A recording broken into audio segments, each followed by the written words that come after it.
Good Monday morning, Market Chameleons, and everyone join us for the first time. Thanks for coming by and checking out the Market Chameleon pre-market show. Before we get started, please take a look at the shared disclaimer. Be aware that neither Market Chameleon, Dimitri, or myself are registered investment advisors or a broker-dealer. If you're searching for investment advice, please reach out to a licensed representative. This show is for informational purposes only concerning Market Chameleon tools and products. Please, one last look at the disclaimer. With that, D, let's get started. Yep. Good morning, everyone. Good morning, Will. Morning, Um, D. Let me share my screen. And if you are joining us for the first time, Will and I, we do these shows in the morning to try to help answer questions you may have about the Market Chameleon tools, the data, or the analytics. If you have a question, type it into that live chat on YouTube. Will's keeping an eye on it. He'll let me know, read it back to me. And to give you a couple minutes to type those questions in, we're going to start out taking a look at our pre-market report to see if we could get insights, what's going on in pre-market hours, and then we'll move on to our questions.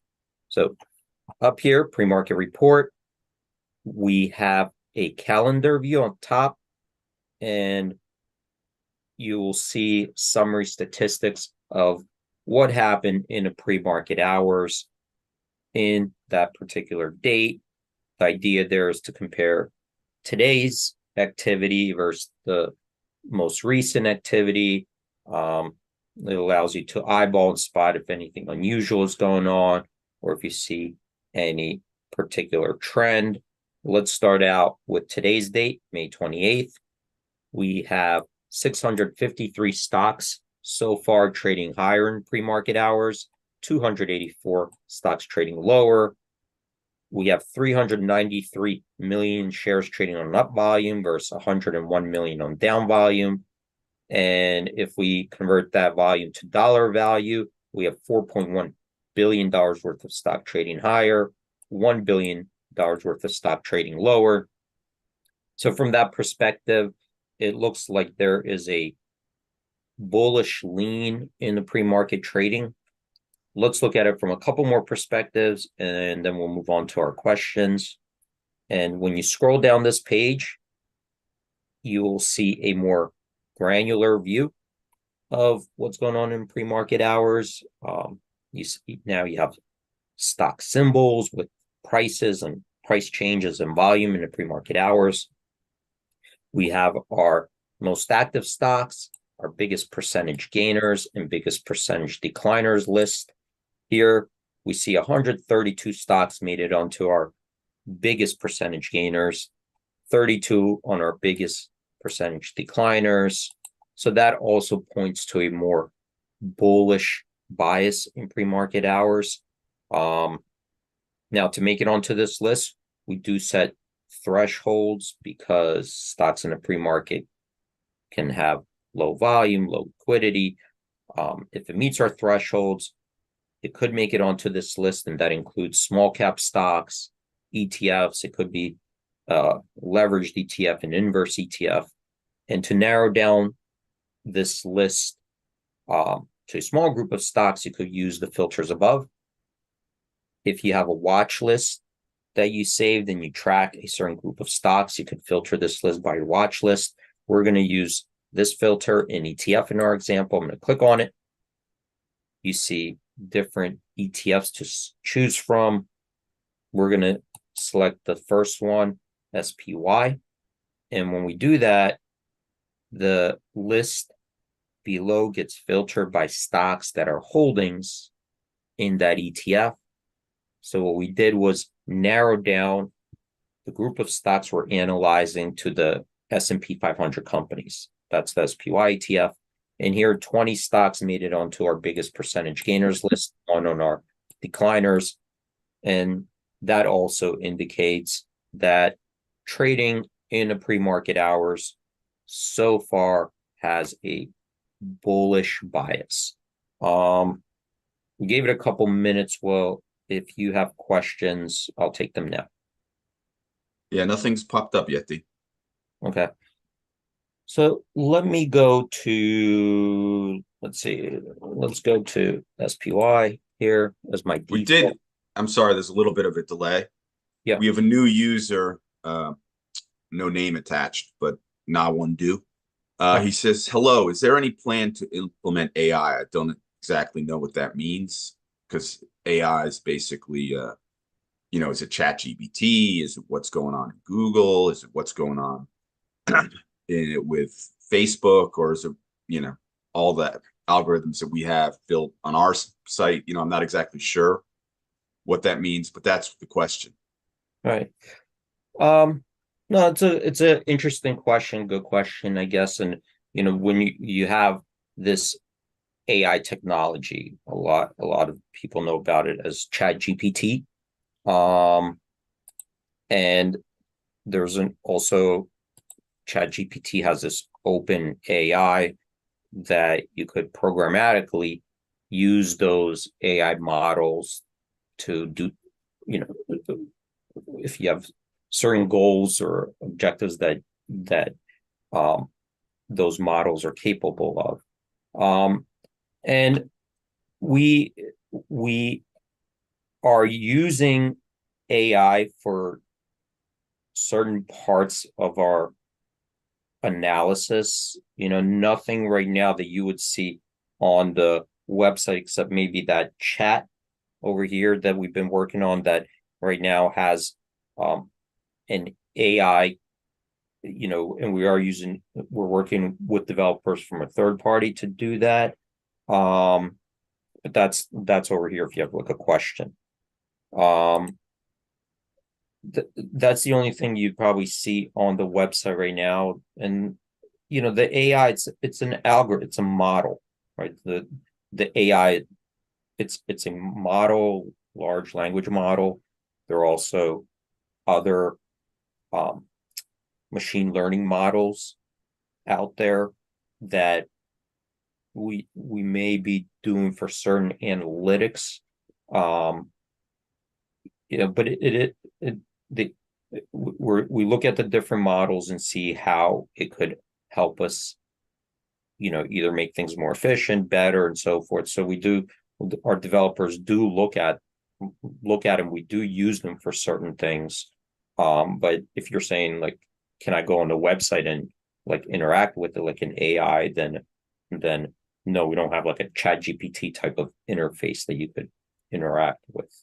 Um, but there are models out there that you could use as a developer. You could create an open AI account, and if you have certain processes in place that the OpenAI is capable of doing, you can use it, and we do make use of certain OpenAI features, or at least our developers do. There you go. Yep.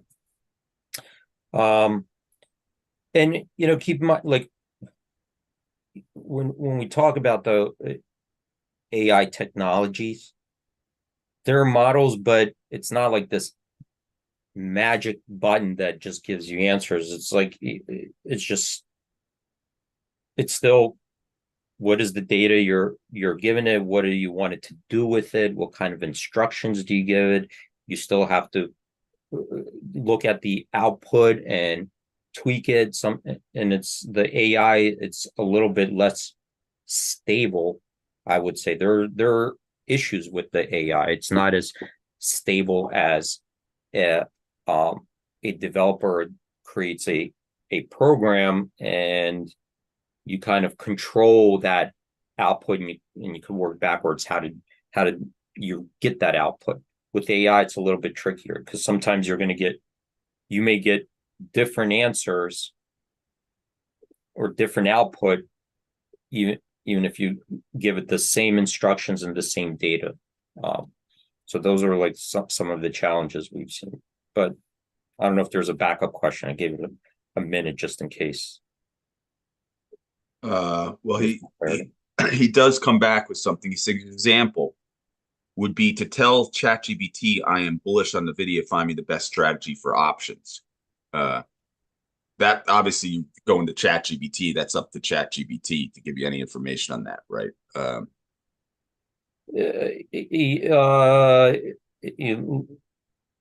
Yeah, like for example, we wouldn't, you wouldn't find that on our website where you could have an interface communicating with it, only with that support, with like Yeah, and technical. you could literally type that into Chat GPT now for sure. I'm sure they It, just come back with a disclaimer it, that they it, don't give advice relative to trading. Would be my guess, but right, right, right. So I'm not even sure if it can do that, if it's legally allowed to do that anyway. But all right, let's move on. I'm gonna go into this options. And by the way, if you're looking for that, you might be looking for like an investment advice just based on that question. You may be not looking for a research platform, but more like for an investment advisor. Um, but let's go under this single leg dashboard tool. And we started this last week where we look at the option trades and we take those trades and we put them into separate buckets for analysis. And in this scenario, we look for options trades that were not marked multi-leg or contingent. Okay, so when these trades occurred, they were marked by the exchanges as part of a multi-leg trade, which would a multi-leg trade could be, somebody entered in a call spread, a butterfly, but the requirement was that all the legs have to get executed simultaneously. That's a multi-leg trade. Contingent trade is you also would need a stock component to it potentially. So these didn't have those markings. These were just regular single leg trades. So we took those and we said, let's separate them from the others. So you could see here, we had 5.6 million contracts in SPY that were single leg trades versus a total of 6.5 million. So there's a difference because these are just single leg trades. Okay. And then you take once we separated them, then we started running different analytics on just those trades alone.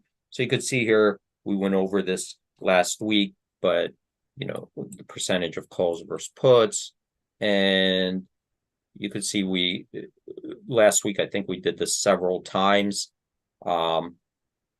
And we got to this part over here where I stopped. So I'm going to begin from here. All right. A little bit down the page. And what you'll see here are it's a graph that visually shows us a couple different things going on.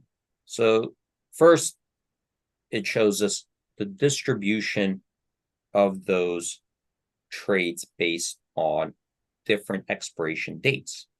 Okay, so here on the bottom you have different expirations. May 24th, that expired on Friday, May 29th, May 31st, and so on. So these are options expirations. And then we could see the volume of the calls and puts that were singly leg trades in that particular expiration. So what we see is May 24th, just visually, traded the most volume. And here's the breakdown between the calls and the puts. Okay, so maybe a little bit more puts than calls traded. And if you hover over it, you'll get that number. That's what happened on Friday. Then May 24th, that's the next biggest volume. I'm sorry, May 28th, that was the next biggest volume in the options expiration. And this is the breakdown in the calls and puts. And then you could see how it tapers off. So this gives you a visual of where the volume of the trades is concentrated. So just here alone, you could see it was the 0 DTEs and then the next business day, which at over here, right, May 28th, expiration. So now we kind of get a quick visual of how people are using the options, where they're trading them. And here it's obvious that they're doing it for very short-term options. One expires same day, one expires next day. So they're looking at, either short-term movement, movements in the short term, volatility in the short term. So that was the trading from Friday. In addition to that, you get this line, right? So you get a line that has dots on it. You could see these red dots and green dots, and then another line that's just gray. And you could see that those converge as you go out. So the dot with the lines, the line with the dots represent the at the money implied volatility. The strikes with at the money implied volatility, the most current one. So if you hover over, that's the at the money implied volatility, May 28th expiration, the next one, and the next one. Okay, so those dots represent the at the money IV. And what we see here is that it is sloping up. We call it the term structure. So as you go out further in time, the implied volatility is increasing, which is in SPY a normal looking term structure. The idea there is there's or why does it look like that? Well, as you go out further in time, there's less and less certainty. The more time that goes by, the more things that could happen unexpected, right? Whatever, like a COVID or whatever that we can't even forecast. So in the short term, we have more information. We know, is the Fed announcing anything today? What kind of news are their earnings and so forth? So we have a little bit more information there, more trading. As you go out further in time, more and more unexpected things can occur. So usually that's what the term structure looks like in SPY, upward sloping. Okay. So why are there red dots, green dots, and then we see some black dots in there? So the red dots represent that the implied volatility was down from the previous day. Okay, so this red dot says that the implied volatility is lower. Where was it the previous day? Well, that's that gray line over here. So we're comparing the previous day's implied volatility term structure to today's implied volatility term structure. Why do we do that? Well, we want to know what are people doing, first of all, with the options, and we've already just visually talked about that. How are people using the options? What are they doing with the options, and how's it impacting the markets? When we talk about options, we talk about in terms of implied volatility. Are the premiums moving lower on a relative basis or higher on a relative basis? Okay. So what this shows us is that there was a noticeable downward shift, right? A noticeable downward shift in the nearest term expirations, coming almost like, from May 28th to like June 7th, June 14th, in that area, just in that area alone, there's a noticeable shift lower. We could see how that curve, the front end of the curve, dropped. Okay. Implying that there's some selling pressure there, or markets are moving lower, pricing in maybe more certainty, less volatility, but you could definitely notice that on this graph here, that the front end of the curve shift lower. Okay. As we go out further in time, we get some red dots here, even some green ones up here. So there are some changes here. These black ones say no change. There are some changes there, but they were more muted changes. Okay, so just looking at that alone, we see that the front end of the curve definitely shifted lower. And that's the term structure here in SPY. What would an inverted term structure look like? What if this front end, right? The front end, what if that was higher, sloping down? Right? What would that imply? Well, when we see that, that's saying that the implied volatility is indicating that we're going to have a heightened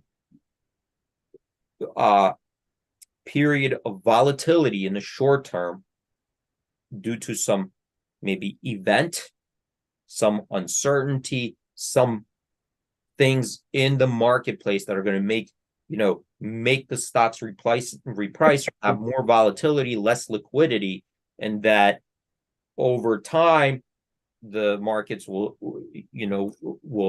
start to calm down as we go out further and further in time. So in an inverted one, we're looking at a spike in the markets, implying a spike in the shorter term volatility. Sometimes you see that also when a stock, not an SPY, but a regular stock that will report earnings, you'll see the front end move up even above the longer term, because in the short term, when we look at earnings, the stocks could move more violently, and then once they settle at a new consensus or fair value, volatility will start to decline. Okay, so that's what this is looking at. So if we scroll down, now we get this table. This was we looked at it graphically. Now we get this table of statistics by each expiration. All right, so here are the different expirations, and you could just scroll through it this way. We have this event column here, and this will just let us know if there's any type of event we should know about that is material to option prices, like a dividend, or maybe like a big like FDA decision will pop up in there. These are the implied volatilities of the at the money strike. And then what this shows us here is what does the skew look like in that expiration. So this is a vertical skew. Now we looked at the horizontal skew. So this skew compares the at the money strike by different expirations, as we go out further and further out in time. So these are all different expirations. Now, what if we look at the options within the same expiration? So let's say May 28th, or May 29th, or whatever. So if we do that, I'm going to click on it. What do they look like? We see that the money strike is 7.3. But what about the out of the money options and going down? What about the out of the money options going up? So is there a skew, or are they all the same? And for a quick reference, we look at, so I just clicked on this May 28th so we could bring it up. But for a quick reference, if we took this at the money strike 7.3 and then compared it Where's the 25 delta put implied volatility to the downside and 25 delta call to the upside? How are those look? And we could see here that the put is 14% higher than that, the money. The call is 10%, 10.5% lower, which implies that the skew to the downside is increasing and to the upside is decreasing. So we click on it. Here are all the different strikes. Here's the volume on each strike. So I'm going to just expand this a little bit.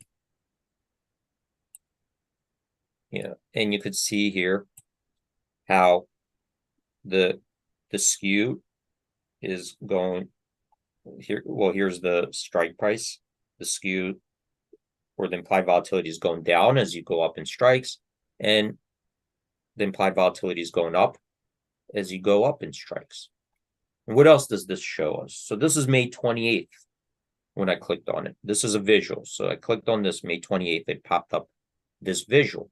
Well, this shows us the distribution of the volume, the single leg trade options volume on the May 28th expiration. So you can see most of it is concentrated on the 530 strike, then the 527 strike, 527.5. And you could see, looks like more calls than puts are trading here. Maybe this is even. So, and then they taper off as you go out further out in the wings. What did the implied volatility do? Like we see the trading, we see the volume. How did it impact the prices? Well, here we see that same thing. This is the implied volatility curve the day before in gray. This is what it looks like now. So we see it shifted lower. The entire thing shifted lower, right? Implied volatilities fell across the board.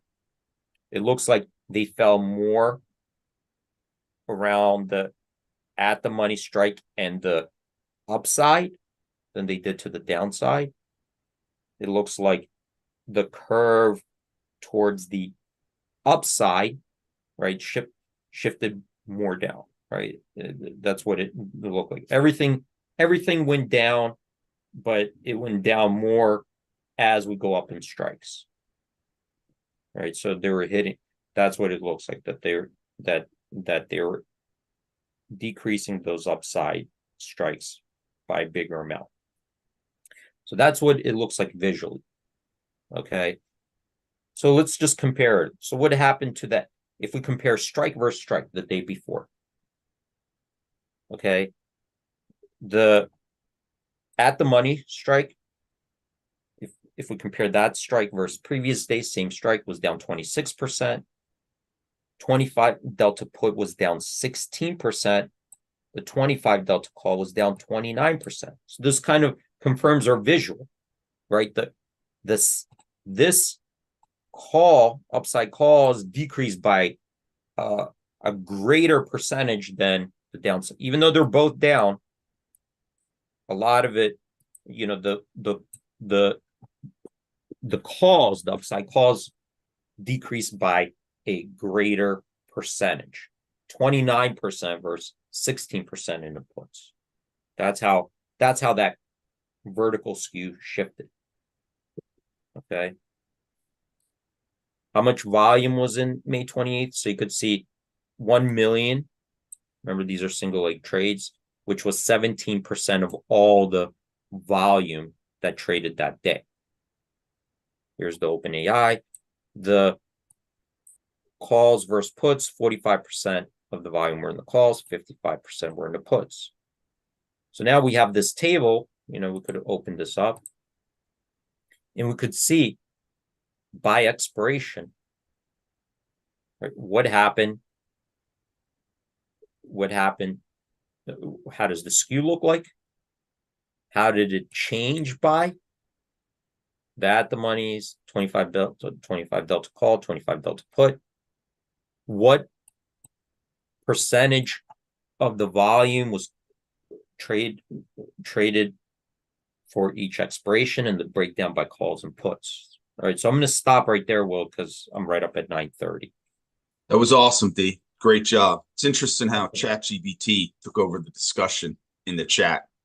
Oh, really? Okay. Yeah, no, very interesting. Great job, Dima, as always. Way to Yep. start off the week. You have a great day, my friend. Yep. Thanks everyone for joining. Stay safe out there. Have a great trading day and hope to see you guys tomorrow. Trade in peace, chameleons. Everyone have a great day. Thanks, D.